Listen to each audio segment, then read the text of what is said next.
জন্য আমরা প্রস্তুত করা ঠিক কিনা। আমাদের কেন্দ্রীয় এবং মহানগরের নেতৃবৃন্দ যে দিক নির্দেশনা দিবে সেই দিক নির্দেশনা অনুযায়ী আজকের প্রোগ্রাম আমাদের চলবে। ওনারা যদি বলে প্রোগ্রাম চালিয়ে যেতে, ইনশাল্লাহ আমাদের প্রোগ্রাম মাগরিব পর্যন্ত চলবে।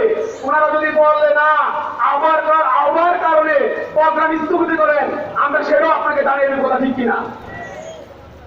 নারে তাকবীর, নারে তাকবীর, আল্লাহু আকবার, বিশ্বজিতের আগমন, সুরক্ষার সাধারণ সমাবেশের পক্ষ থেকে লাল গোলাপ সুরক্ষা সমাবেশের পক্ষ থেকে এই মুহূর্তে আমাদের আজকের এই গণসমাবেশে উপস্থিত হয়েছেন ঢাকা মহানগর দক্ষিণের সংগ্রামী সাধারণ সম্পাদক, আমাদের অভিভাবক, যার দিক নির্দেশনায় আমরা সবসময় আমাদের সাংগঠনিক কার্যক্রম চালিয়ে থাকি, আমাদের অভিভাবক, আমাদের বড় ভাই ডাক্তার মোহাম্মদ শহীদুল ইসলাম। এখন আমাদের আপনাদের সামনে বক্তব্য রাখবেন স্বৈরাচার বিরোধী ছাত্র আন্দোলনের অন্যতম নির্যাতিত ছাত্র নেতা, যিনি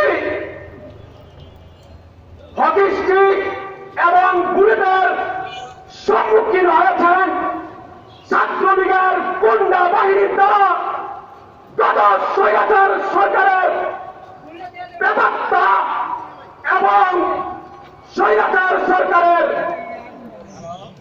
নামদারি পুলিশ গুন্ডা বাহিনীর দ্বারা কারা বুলেট এবং হকি স্টিক দ্বারা যে নির্যাতিত হয়েছেন এবং দীর্ঘদিন হসপিটালে ভর্তি ছিলেন, এবং এই সরকার হটানোর পিছনে যার অগ্রণী ভূমিকা ছিল আমাদের ফরিদাবাদ জামিয়ার বিপ্লবী সভাপতি মোহাম্মদ কেফায়েতুল্লাহ। এখন আপনাদের সামনে বক্তব্য নিয়ে আসছেন মোহাম্মদ কেফায়েতুল্লাহ।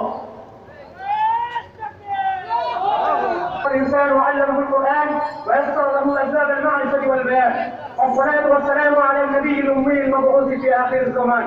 أما بعد, জুলাই গণঅভ্যুত্থানে গণহত্যার বিচার এবং ইসলাম ভিত্তিক কল্যাণ রাষ্ট্র প্রতিষ্ঠার দাবিতে গণমানুষের প্রাণের সংগঠন এদেশের বাঙালির প্রতিটি লড়াই সংগ্রামের অবিকল্প সারথি ইসলামী আন্দোলন বাংলাদেশ জ্ঞানদারী অসুস্থ প্রধান সাহেব কর্তৃক আয়োজিত আজকের এই গণসমাবেশে বৈরী আবহাওয়া এবং প্রতিকূলতা উপেক্ষা করে আজকে যারা উপস্থিত হয়েছেন সবাইকে ইসলামী ছাত্র আন্দোলন বাংলাদেশ ফরিদাবাদ জামিয়া শাখার পক্ষ থেকে বিপ্লবী সালাম ও আন্তরিক ধন্যবাদ জানাচ্ছি।